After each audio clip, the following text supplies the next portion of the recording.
Do not be deceived by the seeming slowness of the outer world.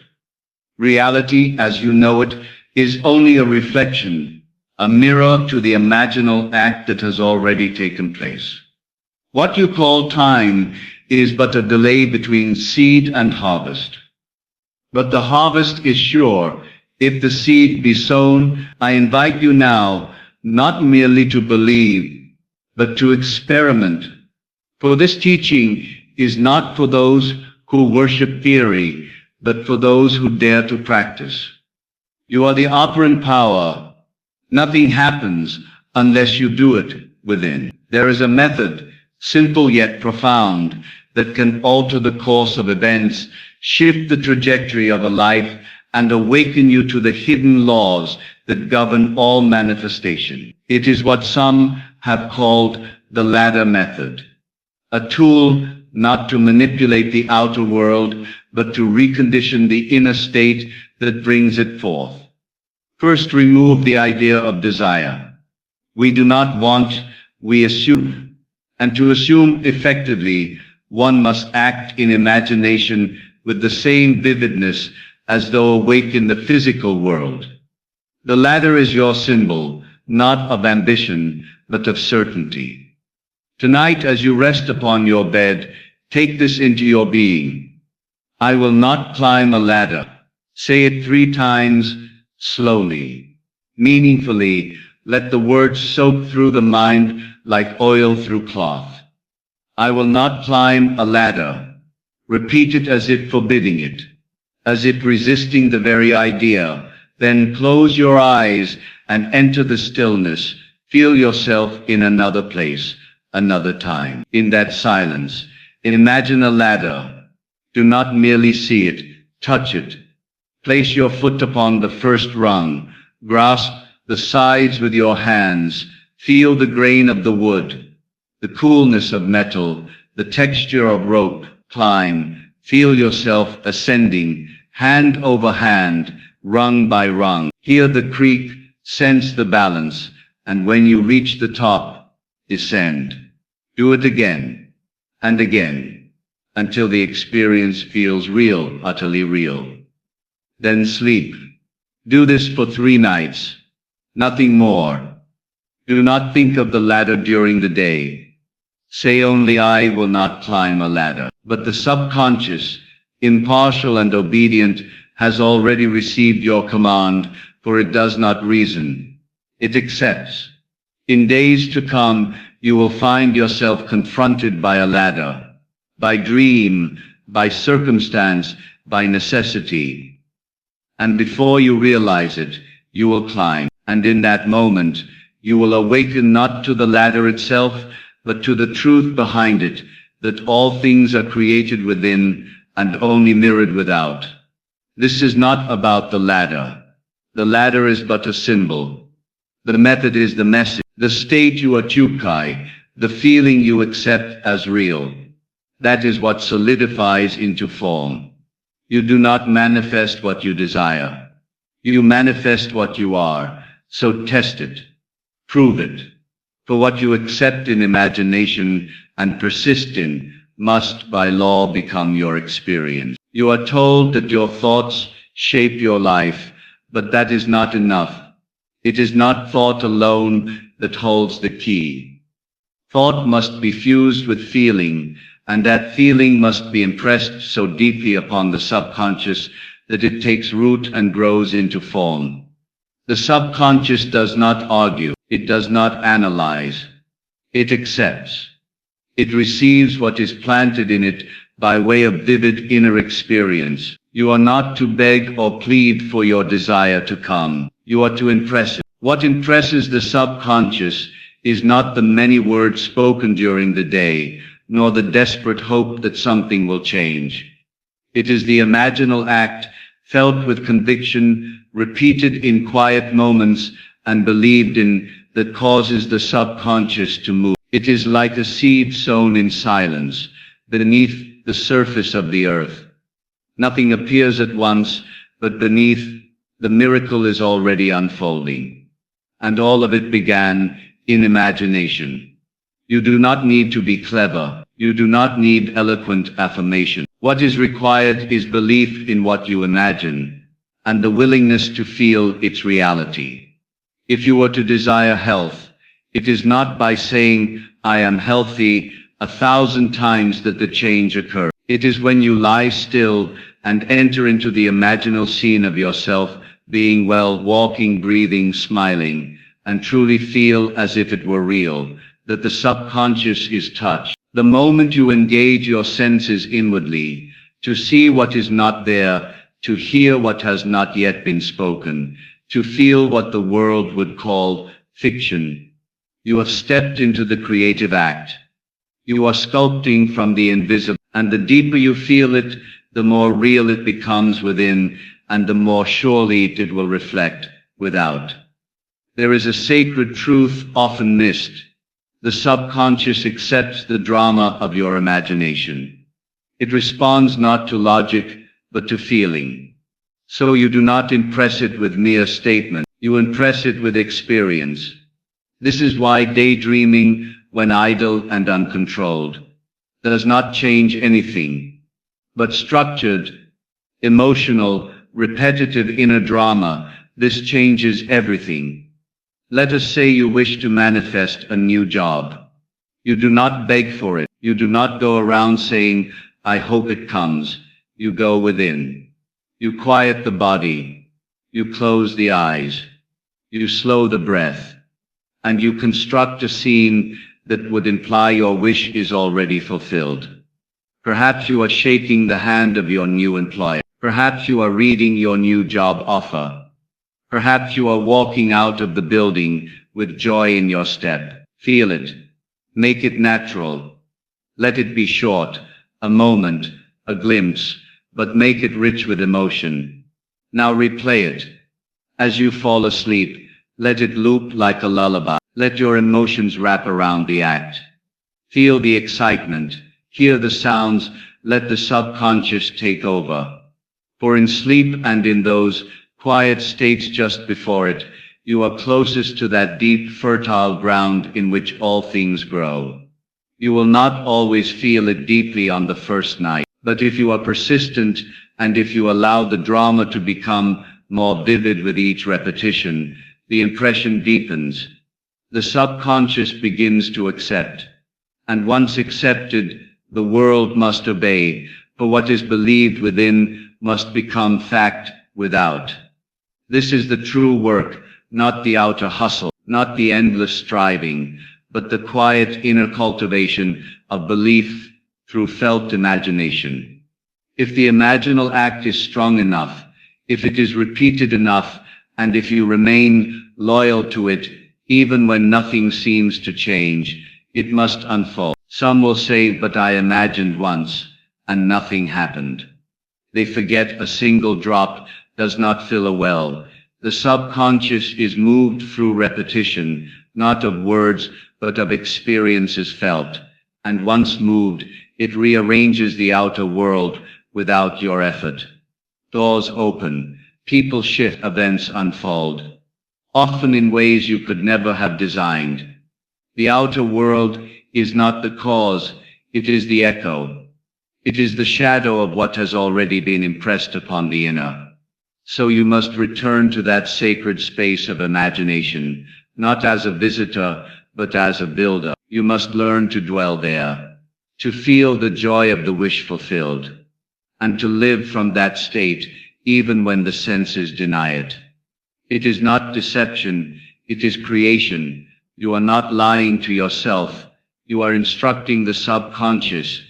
You are showing it what you want it to accept as true. And once it does, it brings it forth, faithfully, perfectly, inevitably. There is no need to force. The subconscious does not respond to pressure. It responds to assumption. To assume is to accept as true now, not later. To feel now, not someday. And this assumption, repeated in the theater of the mind, becomes your new reality. You may begin tonight, whatever your desire, reduce it to a simple scene, one that implies your wish is already fulfilled. Play it gently, feel it deeply, repeat it nightly, and let the seed grow. For what you feel within, what you truly feel, is what your world will become. When you try to manifest something specific, especially something that matters deeply to you, the mind often rebels. It questions, it doubts, it argues back. You say to yourself, I am rich. And a voice inside whispers, no, you're not. You imagine love, and the old memories come rushing in, saying it didn't work last time, what makes you think it will now?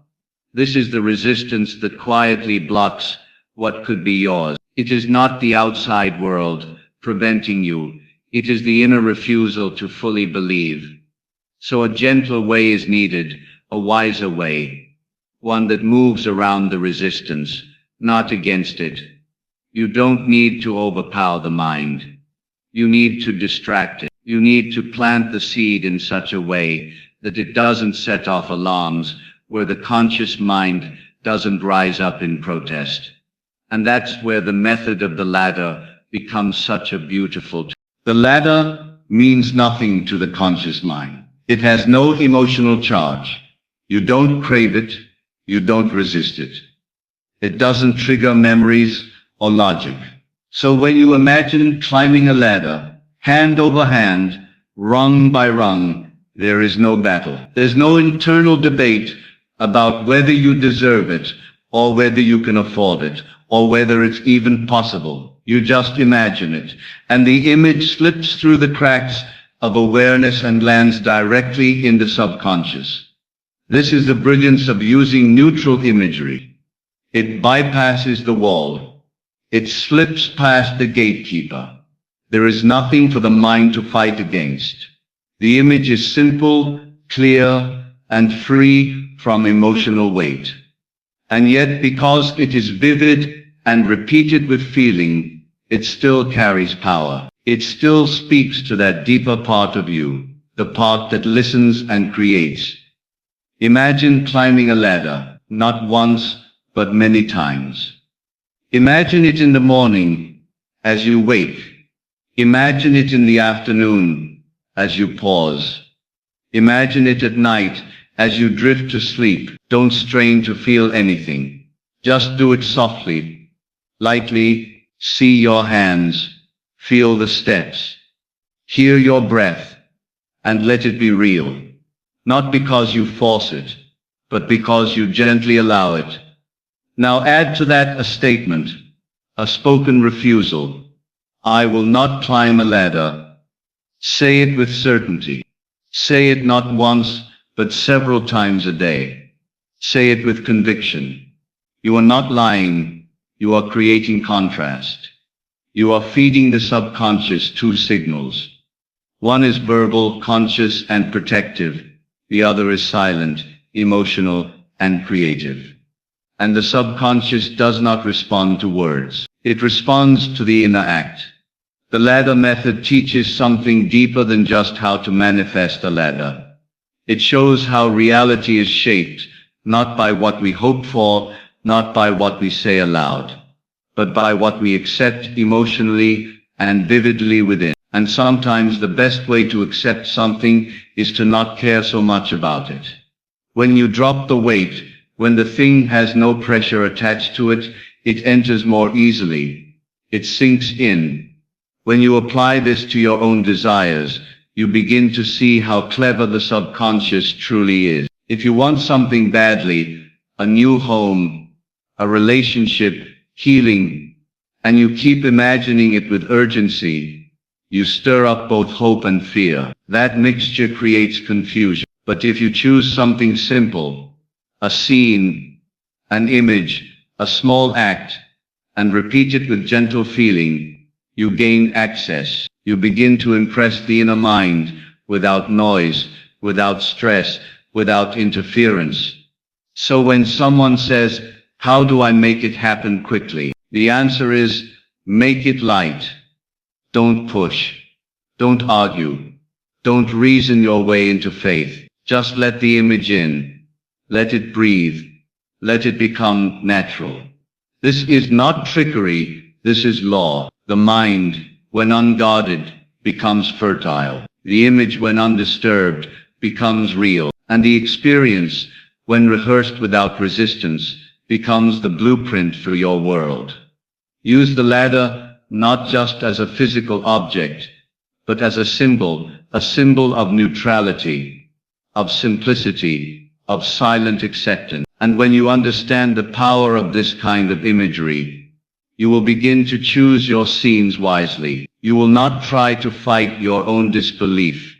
You will simply create a scene that doesn't cause it to run. If climbing a ladder works, something you neither want nor resist, then anything can work if approached the same way. The secret is to go in softly, to catch the mind off guard, to plant the seed without tension, and then to let go. Let the image do its work. Let the subconscious arrange the pieces. People are always asking, what should I visualize? And the answer is, anything that feels natural and complete. Anything that implies your desire is already true, but does not carry the burden of your old story. You don't have to see the whole journey. You just need one act, one scene, one moment. And if you play it often enough, and feel it deeply enough, it will be done unto you. The ladder is not the end. It is the door. It teaches you how to impress without struggle. And once you learn that, you can create anything. You can manifest not by force, but by flow. Not by fighting with your mind, but by learning how to let it receive. And once the subconscious receives, the world obeys, quietly, subtly, and then all at once. You do not impress the deeper mind by saying something once and walking away. The subconscious does not respond to occasional thoughts or brief wishes.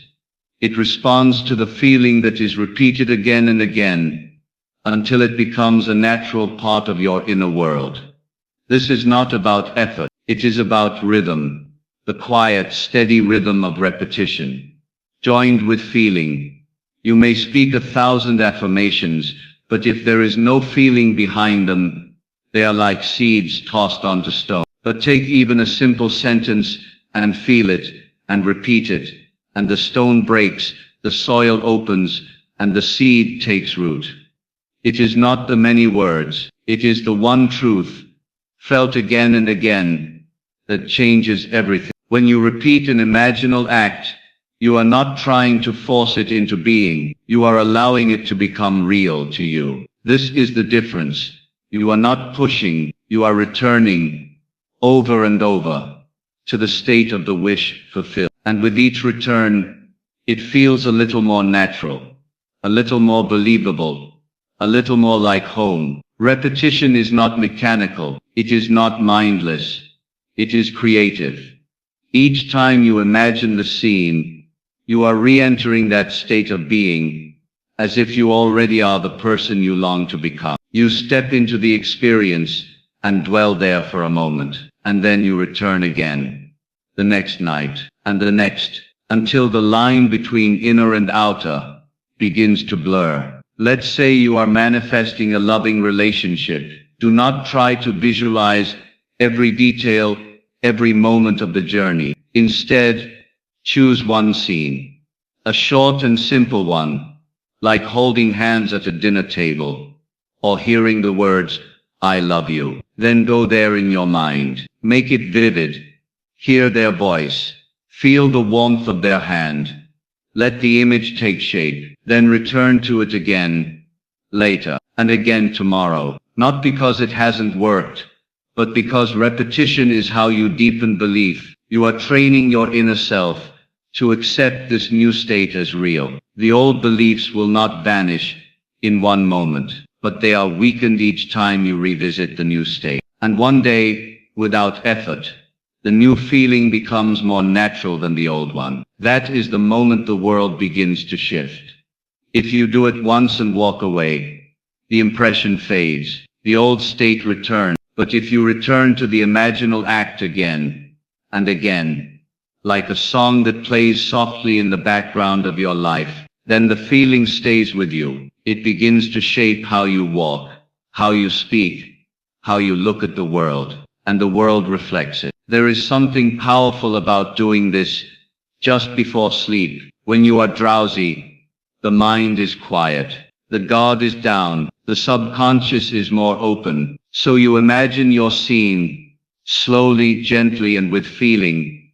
As you drift off, you may not even finish the scene, but it is planted, and in that relaxed state, it begins to take root. This is not repetition with force. It is repetition with softness. You are not trying to convince yourself with arguments. You are simply repeating what you wish to be true and feeling as if it already is. You do not need to believe in the beginning. You just need to return often enough that belief begins to form. Think of a path through a field. The first time you walk it, the grass stands tall, but as you return each day, the grass bends, the soil presses down. A path is formed, not by pushing, but by persistence. So it is with the mind. You walk the same inner road often enough, and soon it becomes the natural way. You might wonder, how long do I do this? The answer is simple. Until it feels real, until it feels done, until the desire fades, and the assumption remains. That is how you know it is working. You no longer feel the need to get it, because you already feel that you have it. You have shifted your inner dwelling place. If doubt arises, do not fight it. Just return to the scene. Let the doubt pass like a cloud. The sky is still behind it. You are not trying to destroy doubt. You are simply feeding faith through repetition. And faith, once it grows strong, casts out all fear. This is a quiet work. It is not dramatic. It is not loud, but it is powerful. The world may not notice the change in you at first, but the change is there, and soon the mirror must respond. Repetition with feeling is not just a practice. It is the bridge. It carries you from where you are to where you wish to be.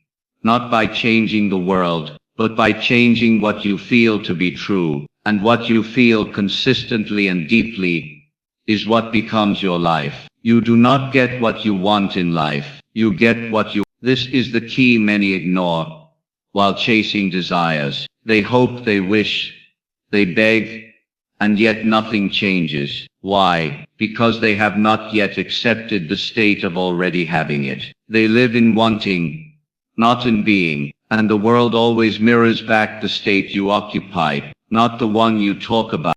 Everything around you right now, everything you see and touch and experience, is the result of a state of consciousness you once accepted as real. You may not remember when you claimed it, but you did. The world is not punishing you, it is obeying you. It is reflecting your innermost assumptions, not your surface thoughts, not your momentary affirmations, but the deep emotional beliefs you carry with you every day. If you say, I want to be wealthy, but feel poor and small inside, the world will echo that poverty back to you in form after form. If you say, I am loved, but secretly believe you're unworthy, the world cannot give you the love you say you want. It must reflect the state you occupy. It must show you, you say. So the great task is not to force the outside to change. It is to shift the inner state, not in a single moment of excitement, but as a way of living. You must live from the end. You must carry yourself as the one who already has, who already is, who already knows. That feeling, sustained and accepted, creates. Let's take an example. You want a new home. What do most people do? They look at houses, save money, talk about their dream home. But within they still feel homeless. They still feel like they're waiting. They see themselves as someone without, hoping to get that state. That inner position is what the world responds to. The outer world doesn't care what you want. It reflects who you are. But if you instead begin to walk through the house in imagination, if you feel your hand on the doorknob, see the sun coming through the kitchen window, rest your body in the bedroom you claim, and if you do that until it becomes natural, then you have moved. You have changed state. You have become the one who lives there. And the world must make it true. This is not fantasy. This is law. You are not fooling yourself. You are instructing the subconscious. You are feeding it the only language it understands, the language of assumption. Assumption means acceptance. You accept that this is who you are now. You stop looking for it and start living from it. What happens then? The phone rings. A friend makes a suggestion. An opportunity shows up. The steps unfold, not because you planned them, but because the world is rearranging itself to match your new identity. And you did not chase the outcome. You simply changed the source, your inner state. You cannot occupy two states at once. You are either in the state of having or not having. And most live in the tension between the two, bouncing back and forth. One day full of faith, the next full of fear. But when you persist in the new state, when you dwell in the feeling of the wish fulfilled, everything begins to shift. And it begins subtly. A new idea, a small coincidence, a shift in your mood. These are the first signs. The outer always lags behind the inner, like an echo. But the echo must come. If you do not disturb it, if you do not run back to your old story, the new story becomes visible. People often ask, how will it happen? But that question belongs to the old state. The new state doesn't ask how. It assumes it already is.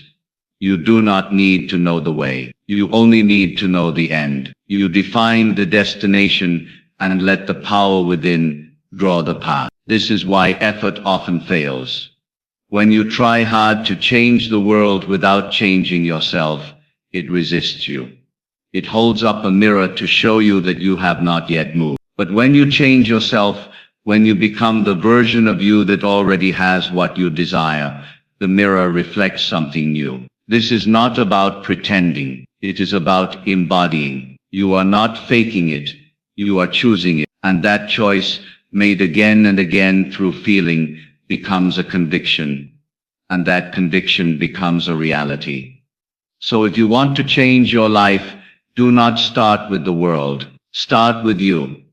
Start with the way you think, the way you feel, the assumptions you carry through your day. Look at how you speak about yourself, how you expect things to go. All of it reveals the state you're in. And once you see it, you can change it. You are never stuck. You are simply standing in a state. And the moment you decide to move, the moment you dare to accept something greater, the whole world will follow. Not instantly, but inevitably. Because the world is not separate from you. It is you. Pushed out. It is the echo of your being, the outpicturing of your belief. Change the cause, and the effect must obey, always. All that you have heard is not meant to entertain the intellect, but to awaken the soul to its true creative power. You are not a victim of chance, nor a slave to circumstance. You are the cause, the center, the operant force behind all that appears in your world. The ladder was never about the object itself. It was a lesson in law. It taught you how to plant without resistance, how to impress without effort, how to create from stillness. Your subconscious is not distant or cold. It is listening always, watching your feelings, taking note of your inner conversations, your quiet assumptions, your nightly dreams. It does not judge, it accepts. And what it accepts, it expresses. Repetition with feeling is not just a ritual, it is the bridge to transformation. When you return again and again to your desired state, not with desperation, but with quiet conviction, you build a new dwelling place within. And when that inner home becomes familiar, The outer world bends to match it. This is the mystery revealed. You do not need to fight the world. You only need to change your concept of self. If you believe you are the one who already has, who already is, who already knows, then so it shall be. The world cannot help but mirror the truth you have accepted within. Now you know, not as theory, but as experience. What you assume, you become. What you persist in feeling, you attract. And what you truly believe to be yours must come. So go now, not to wait, not to wish, but to live in the end.